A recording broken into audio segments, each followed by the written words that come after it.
C'est quelque chose qui va à 444 km/h. Un TGV. C'est une vitesse que peut atteindre le TGV. C'est-à-dire que le cratère se forme à la vitesse d'un TGV. Alors vous allez maintenant comprendre, vous voyez que la pression elle reste extrêmement forte, vous allez comprendre une phrase qu'aiment bien prononcer les philosophes chinois. Goutte à goutte, l'eau creuse la pierre.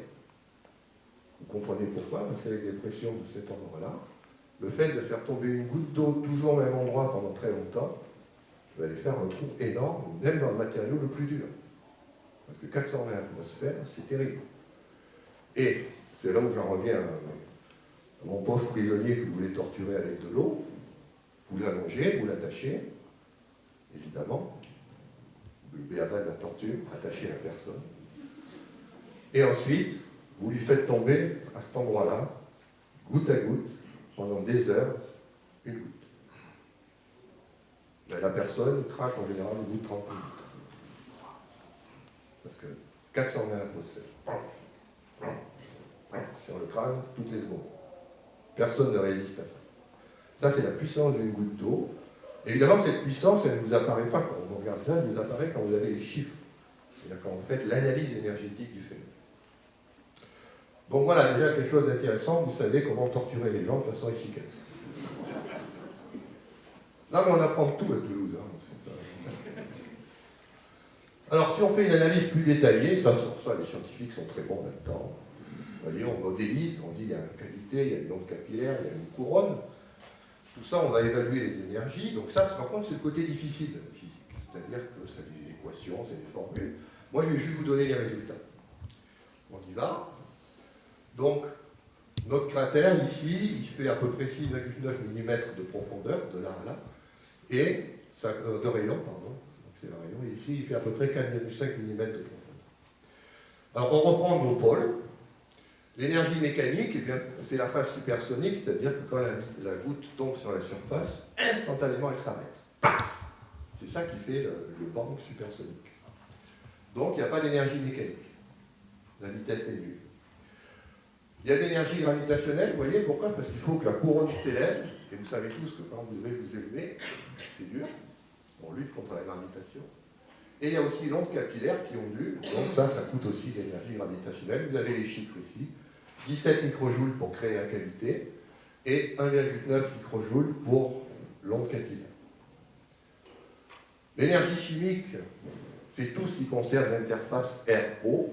Vous voyez que là, il y en a beaucoup plus, parce qu'on a l'interface au niveau de l'onde, au niveau de la couronne, au niveau de la cavité. Donc voilà les contributions qui ont été calculées. Et puis, comme toujours, quand vous avez des forces chimiques, il y a de la chaleur qui peut se dégager. Et là, lorsqu'on analyse l'énergie thermique, la chaleur qui est dispersée quand la goutte arrive dans le liquide, on trouve une énergie totale de 0,34 microjoules. Donc vous voyez qu'en fait, je suis passé maintenant à 4 pôles énergétiques pour analyser mon phénomène. Je n'ai toujours pas mis l'énergie nucléaire et l'énergie lumineuse parce que ceci ne correspond pas à ce qu'on observe. Voilà, donc si vous avez compris ce que je vous ai dit, l'idée c'est de faire la somme de tout ça. Parce que j'ai conservé. Et qu'est-ce que vous voyez? Eh bien, il y a un problème. 47% de l'énergie disponible, c'est volatilisé. Et qu'est-ce que je vous ai dit tout à l'heure? Intolérable! Ça ne peut pas être vrai. L'énergie est forcément conservée, elle est forcément passée quelque part. Et pourtant, on a fait des calculs, je peux vous dire. Ben, on en a loupé 47%. Vous voyez qu'on n'est pas bon. On peut faire des calculs très précis et se tromper. Puis c'est pas une erreur. Oui, alors, vous voyez, on n'est vraiment pas content.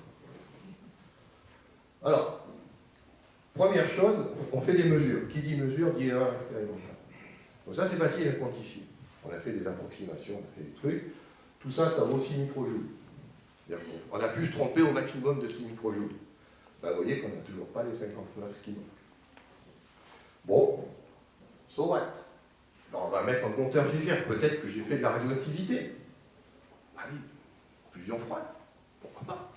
Ah, compteur Gégère, silencieux. Donc ça veut dire que je n'ai pas créé de l'énergie nucléaire. Sans douter. Je mets une cellule photoélectrique très sensible. Peut-être qu'il y a de la lumière. Les biophotons de Bohr, tout ça. cellule photoélectrique hypersensible, rien. Donc, je n'ai pas fait de lumière. Je peux mettre des électrodes, donc un champ électrique. Ah, là, il se passe quelque chose, c'est qu'effectivement, on va s'apercevoir qu'il y a de l'électricité qui est générée.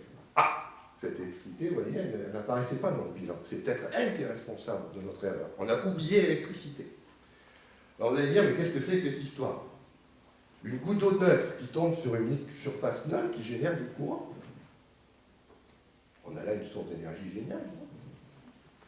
Ben, en fait, oui, et vous le savez tous. Juste une petite image pour vous indiquer comment vous pouvez le savoir sans faire de manette d'électrode. Allez simplement au bord d'une cascade. Quel est le phénomène naturel qui produit le plus de gouttes dans le minimum de temps? Une cascade. Et qu'est-ce que vous sentez quand vous êtes au bord d'une cascade? Un bien-être. Tout le monde se trouve bien quand on a des gouttes qui vous arrivent comme ça, surtout si la cascade est très élevée. Ça, vous le savez tous. Alors, comme vous le savez tous, les scientifiques sont toujours un peu balourds, c'est qu'ils vont faire des mesures. Vous allez mesurer avec une cascade, qu'est-ce qui se passe. Et vous voyez, ici, on trouve des choses, effectivement, que l'air est chargé électriquement pour voisiner une cascade, alors que l'air est neutre sur la route. Donc, il y a bien une création d'électricité quand vous faites des gouttes d'eau. Et ce qu'on peut montrer, c'est qu'il y a plus de gouttes négatives que de gouttes positives. C'est la fameuse ion négatif que vous récupérez quand vous allez sur la cascade. Ça a été mesuré de toute façon, vous voyez, c'est très récent, 2007, parce qu'on veut être sûr que c'est l'effet de magnétisme. On a pu faire les mesures, ça correspond à des charges qui sont très faibles, c'est pour ça qu'on ne peut pas faire beaucoup de choses, mais ces charges électriques existent. Alors qu'est-ce qu'on va faire avec ça? On va les intégrer dans le bilan. On sait, vous voyez, qu'on peut créer au maximum une cinquantaine de gouttes.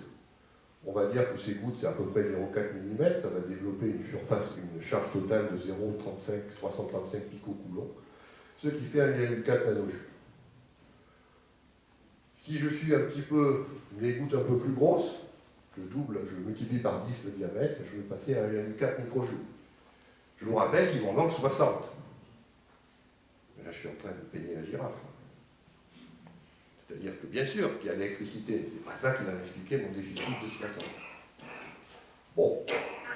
Donc, je vous fais un petit bilan, pour ceux qui seraient déjà perdus. Il n'y a pas de raison. Qu'est-ce qu'on a trouvé? Qu'on n'avait pas d'énergie nucléaire, pas d'énergie lumineuse, qu'il y avait bien de l'énergie électrique, mais elle était négligeable. Donc, on revient sur ces 4 ans. On s'est trompé forcément de quelque chose. Alors, vous allez dire, mais comment on va faire? Là, je vais vous donner un autre grand truc de la physique. On va faire ce qu'on appelle des nombres sans dimension. Pourquoi?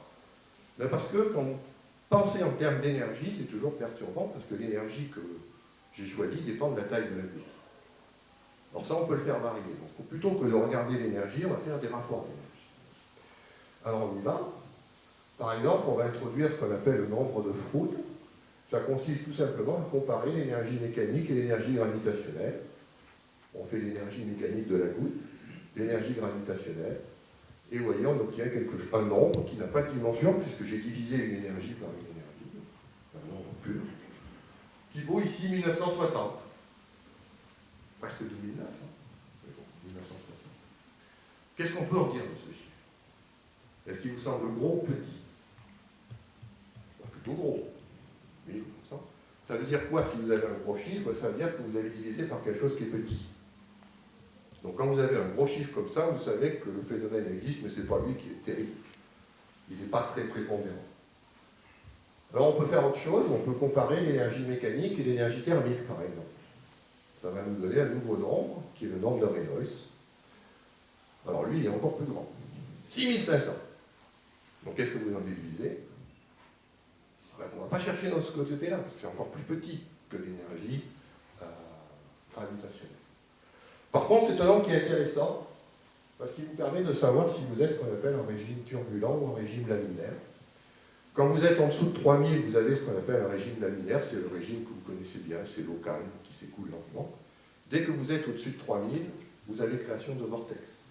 C'est la transition